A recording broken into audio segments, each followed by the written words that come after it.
Hey, good morning.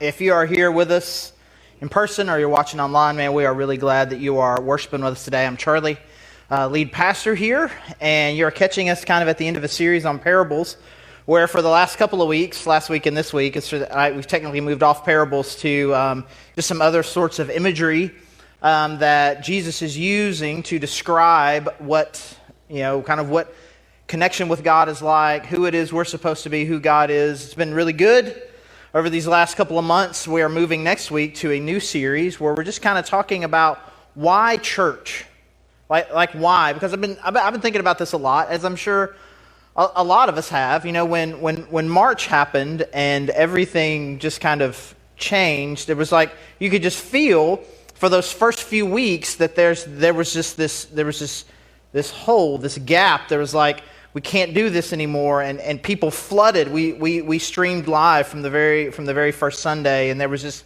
this flood of people to it, and there was just this clamoring for it. And then over time, these things kind of happen where you just kind of get into new rhythms and things kind of drift. And I think a lot of us have been asking, as the whole pattern of our lives have changed, and things that we used to do, we don't do anymore, and things that we never did, we're doing now, and all these things. We're asking a lot of these types of questions.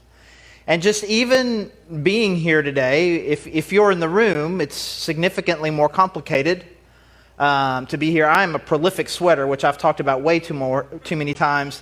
And just I don't know how long I'm going to have to do this just to undo what has been happening under my mask this morning.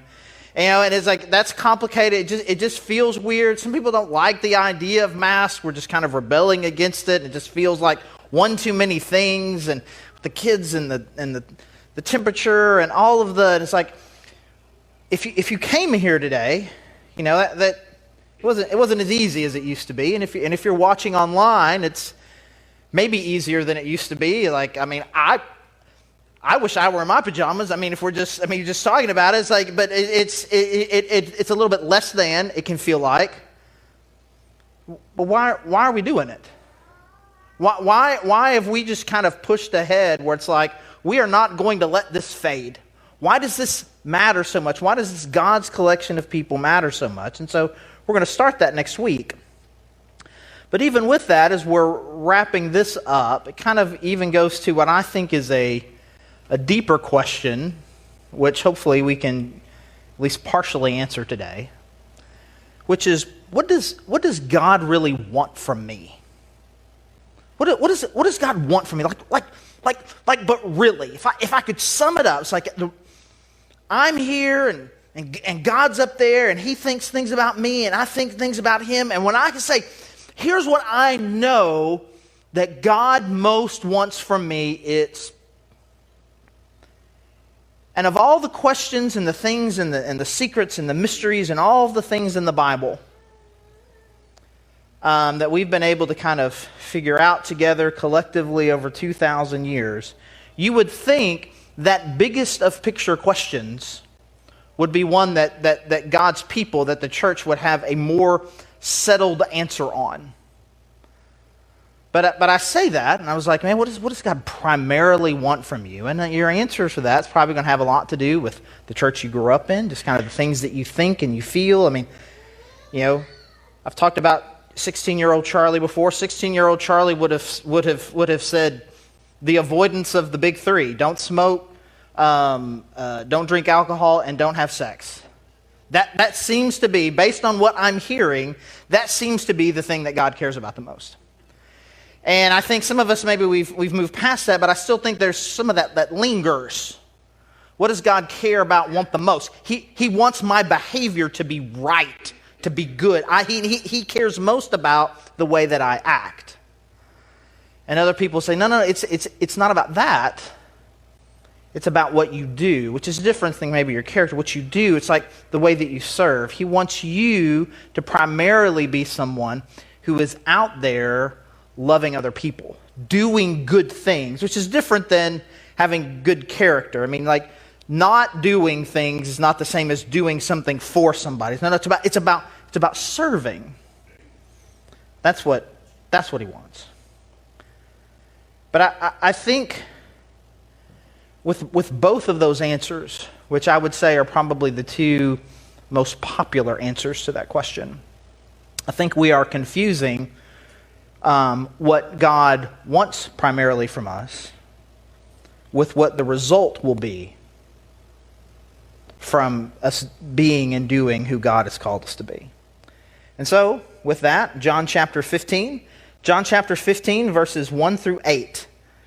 Last week, as we kind of looked at a metaphor, we talked about Jesus being, when he described himself as the bread of life, which bread for them was not a side dish, it was the primary dish. It was an image of complete, like being everything, like everything that you need, like the centerpiece of your meal, the thing that is keeping you alive.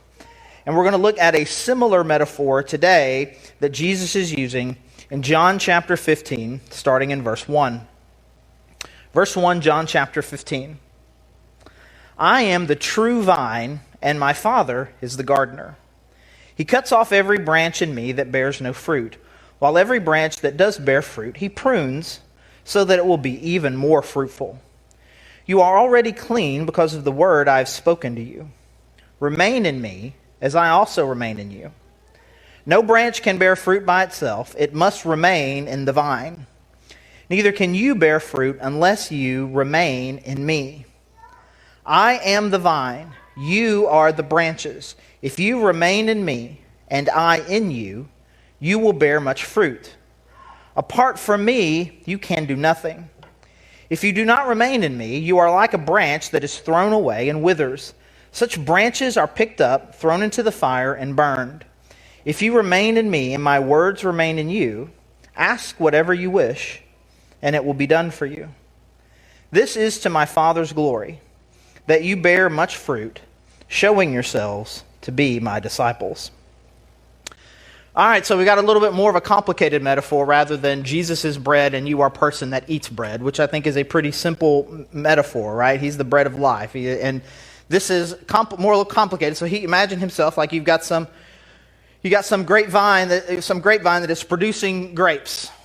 And Jesus is kind of that main vine that's coming out of the ground with all of the roots. God the Father is the gardener. So you've got this big vine that is connected to the ground. It's getting all the nutrients, all the things. And then out of this main vine are all of these branches. And you and I are all of the branches. We are branches, and we are connected to this vine in some way.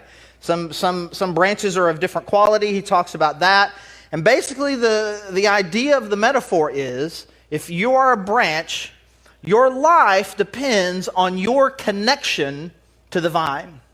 You stay well connected to this vine. Obviously, then he didn't talk much about the gardener, and the gardener is keeping all of this going just fine. You are a branch that is solidly connected to this vine.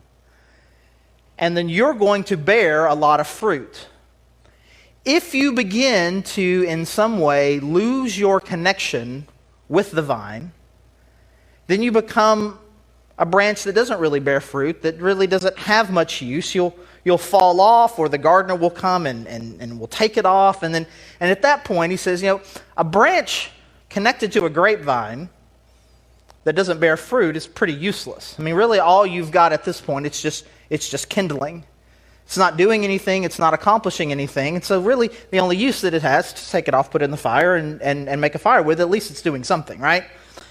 And so then he says this, in describing all of this, verse 5, if you remain in me, and I in you, you will bear much fruit. Apart from me, you can do nothing. So we'll just start with that, since this is the part of the passage that we like the least. And we'll just see if we can just get our mind around that a little bit. And so we'll just say it this way. Without Jesus, we can do nothing. I'll say it differently so it feels worse. Without Jesus, you can do nothing.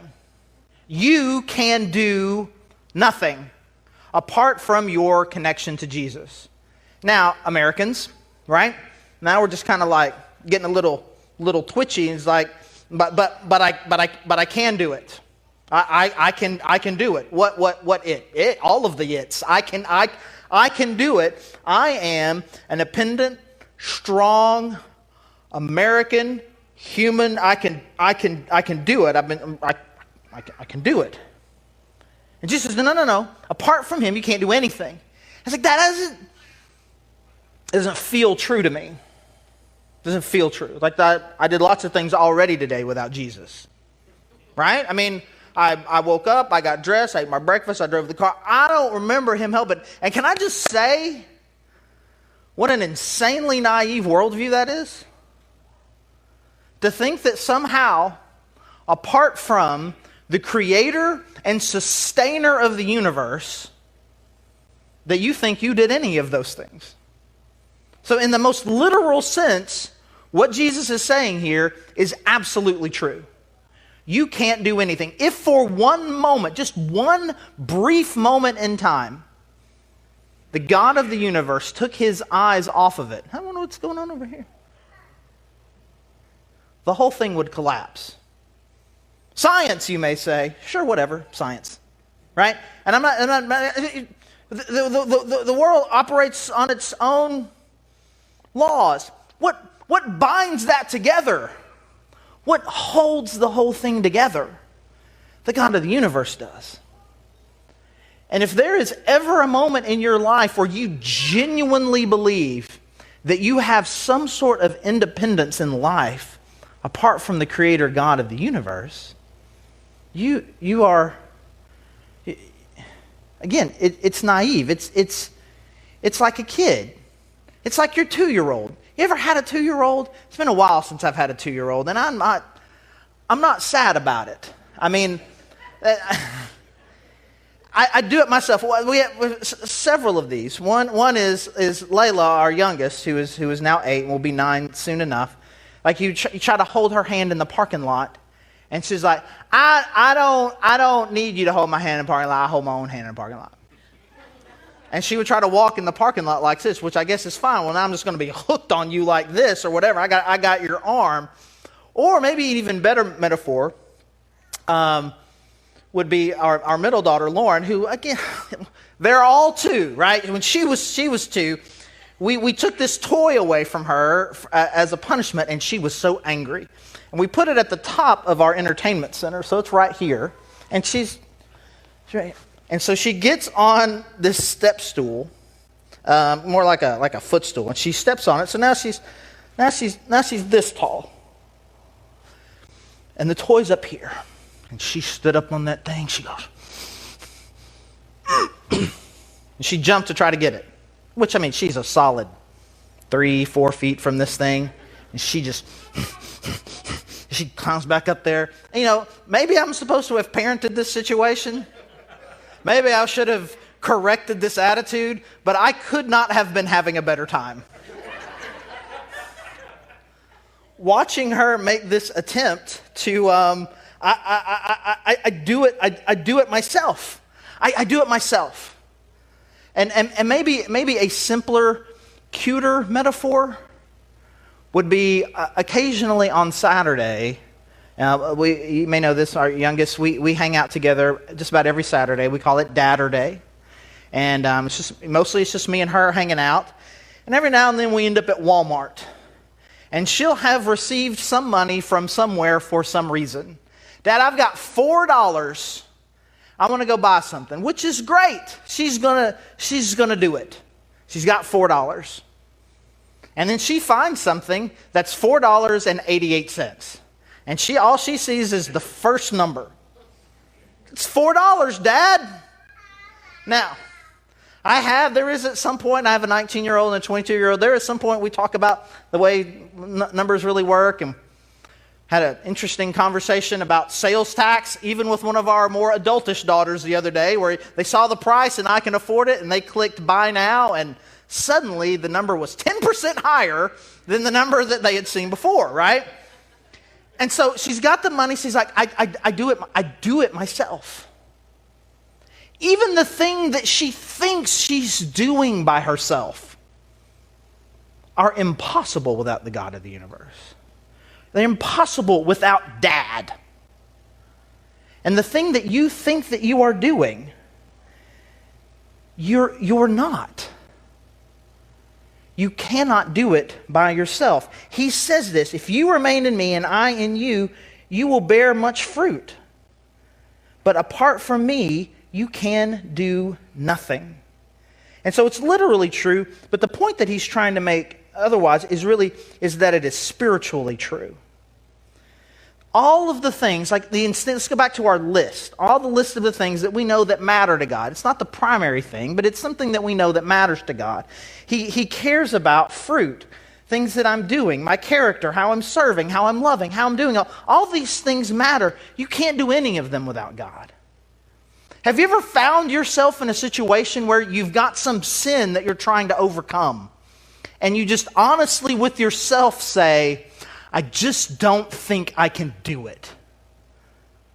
Ever find yourself in a situation where you're looking across from someone, maybe it's a spouse, a friend, a family member, and you know in that moment the right thing to say, the right thing to do, the right act of love, and you just can't. I can't. I should apologize in this situation. I know it. She knows it. God knows it. Everyone knows it. If I told this story to anybody, they would all know it. But in that moment, I just can't. I'm in situations like that all the time, where I know I can't. To do the things that really matter in this life, to be the person that God has called you to be, that you want to be, that you know inside that you're supposed to be, you cannot do that on your own. And this is a lesson that we desperately need to understand as God's people. We need Him. But in what way? What do we need? Well, let's just keep going, because there's other parts of this that I think we need to make sure that we understand. Verse 2, He cuts off every branch in me that bears no fruit, while every branch that does bear fruit, He prunes so it will be even more fruitful. So, in the imagery here, we got the solid vine and the branches. There's two types of branches. Branches are doing good and branches are doing bad. And it doesn't matter if it's a good branch or a bad branch. Same thing happens to both of them. They both get cut no matter what. The bad branches get cut off because they're not really doing anything. We're just going to make a fire out of those. And it says the good branches He prunes, which is just a fancy way of saying cuts, right? It's just with a different purpose. So both of the branches, the good ones and the not so good ones, they both experience the same thing, which is a saw. And no matter what you hear, do not hear prune or saw. Don't hear any of this in any sort of uplifting way. I'm not trying to uplift you in this moment. I'm trying to upset you, okay? He is going to, no matter what, whether you are doing right by God or you are doing wrong by God, the saw is coming. So let me just say this. I'll say it this way. Pain is part of the plan. Pain is part of the plan. Without Jesus, we can do nothing. Pain is part of the plan. We talked about this last week. I feel like we've been talking about it for approximately 5 months. Pain is part of the plan. No matter what God is trying to accomplish in your life, you can anticipate it. In fact, it is as terrible as this might seem, it is proof. When this world is broken and it hurts and my life seems out of sorts, it's like, man, God promised this. This is another one of God's promises. People like with the Bible and all the highlighting of the God's promises, and I pray God's promises into my life. I get so excited when God fulfills a promise in my life. He fulfilling that promise. When nobody highlighting their Bible, celebrating, put that in your prayer. Man, God fulfilled a prayer today, a promise today. I saw in the scripture it says, in this world you're going to have many troubles. And He fulfilled that promise in my life today. And I put it in my prayer journal, and I'm so fired up about it. But it's true. Because according to the metaphor, and according to your own experience, I'm sure, that's where growth happens. Because in the metaphor, what pruning is you've got this branch, and that it's bearing fruit. It's doing good. It's doing what it's supposed to do. But if you take a healthy, solid, good branch that is producing fruit, and you cut it in just the right way, and a smart gardener knows how to do this, you cut this off, that eventually what will happen is a stronger branch will come back in its place and will bear even more fruit, which for trees is great. For my life, it's less than great. That somehow, that in order for God to do the next thing that He wants to do in me, to do the better thing that He wants to do in me and through me, the only way to do that is for Him to essentially cut off part of who I am. And there's really no good way to talk about that except to say, I trust the gardener, and who I will be when it's over will be better. And as I look at my life, and I look about and I think about who I want to be, the type of dad that I want to be, the type of pastor that I want to be, the husband that I want to be, fast forward in the future, the grandfather that I want to be, just as I think about the future, 5 years from now, 10 years from now, 20 years from now, I don't think this guy can do it. Go back to number one. Of course that's true. We already talked about that. But even God through me right now, if all I've got right now is me and the relationship with God that I have right now, the man that I need to be 5 years, 10 years, 20 years from now is not going to cut it. And so I need a master gardener to come in and do this thing in my life, and I know that it's going to hurt. So then the question then becomes, what is the difference between the two branches? They're both going to experience pain. They're going to feel the same. Being cut off, the bad branch, and tossed away, it feels the same. But they have very different purposes. One is to make you better. One is just essentially, it's pointless. What just over here. What's the difference between the two branches? Verse 5 again. I am the vine, you are the branches. If you remain in me, and I in you, you will bear much fruit. If you remain in me, and I in you, you will bear much fruit. So we'll say it this way, and then I'll desperately try to spend a few minutes trying to explain it to you. Intimacy is the key. There's a connection that Jesus is talking about. So a bad branch in some way loses its connection with the vine. There's something about the branch that is making it where it is no longer receiving all of the nutrients that it needs from the vine in order to be able to grow and prosper as a vine. So it loses its connection in some way. The metaphor falls apart here. It's not like the branch is making choices or doing things right. I mean, so every metaphor, even Jesus' metaphors, are limited.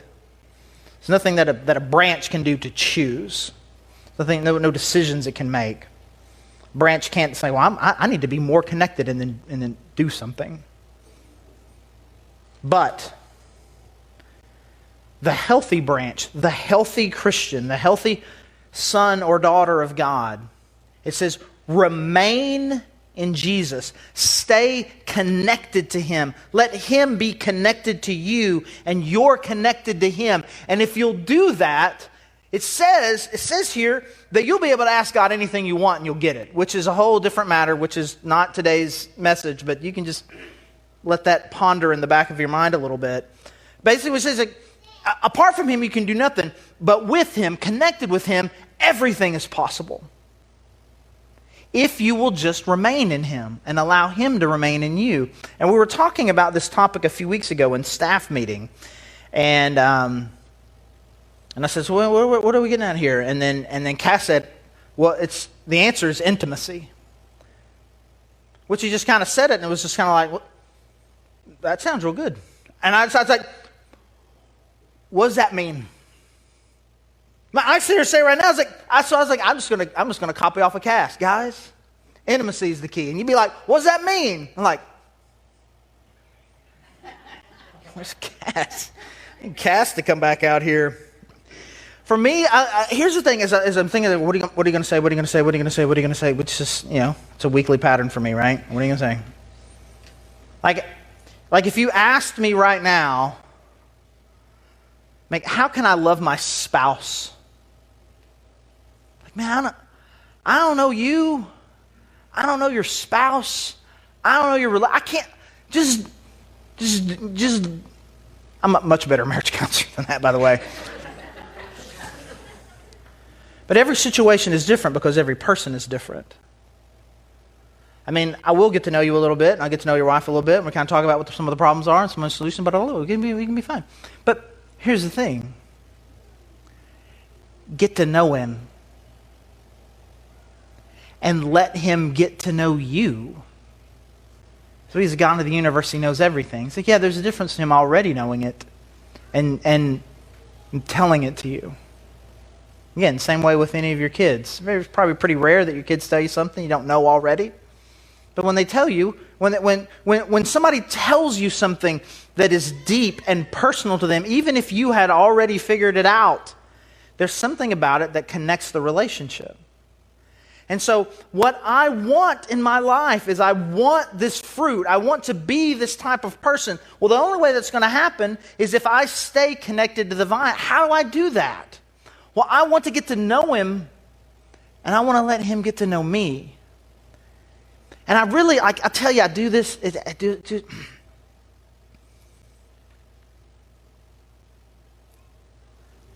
I hate it when sermons boil down to like 5-year-old Sunday school class.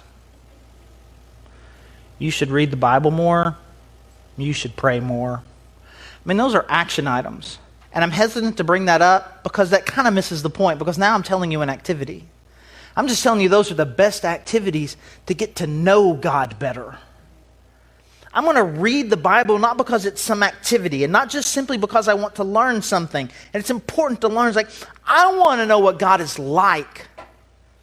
What does he think about people? What does he think about me? What is his character like? I want to get to know him. And then I'm going to talk to him, not so I can go through some list or so I can check something off, because I want him to get to know me. And I want to tell him the things that are going on in my heart. And I want to feel and hear from him what his response is to me. And I'm going to live and think and walk in my life as if I am a branch vitally connected to the source of life. And I want to see and experience this world from his perspective and what he thinks about me and what I'm going through. What does this mean, God? What does this mean? What am I supposed to do? And to feel and to hear and to interact. I said a while ago, you would think after 2,000 years we would have some sort of consensus about this. The reason why we don't have any consensus is because of the 3 to 5 minutes of rambling that you just heard. It's easier for me to say, stop drinking alcohol, stop having sex with your girlfriend, give more money to the church, be sure you're here every week, read your Bible every day, and pray before every meal. Do that. Now, I can say that and you walk away deeply satisfied. He said something, I understood it, and I can either be or not be successful at that this week, this month. But if I say, I want you to stay vitally connected to the vine through intimacy, and that means you experientially walking with him and getting to know him and letting him get to know you, he's like, or maybe you are connecting with that, and it's just because I'm a math major, and I'm like, I don't know.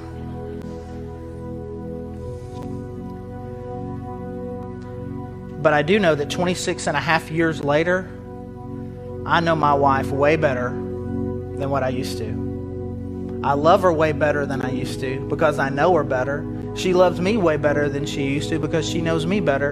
And we're continuing the process because at every season of life, every month, every year, we're constantly changing. Life is constantly changing. The way that I react to new sorts of things gives her new information. And we're spending more and more time together and learning and growing. And our intimacy increases. Our love increases because we know each other better. And whatever it is, whatever the fruit is in your life that you want to see, I just beg you, I encourage you, take a season and don't focus on trying harder to make more fruit. That 2-year-old was never going to get from that footstool to the top of that entertainment center. No matter how hard she jumped, no matter how hard she tried. But a little bit of repentance, a little bit of I'm sorry, and a little bit, Dad, will you help me? Would have gotten the toy right back in her hand.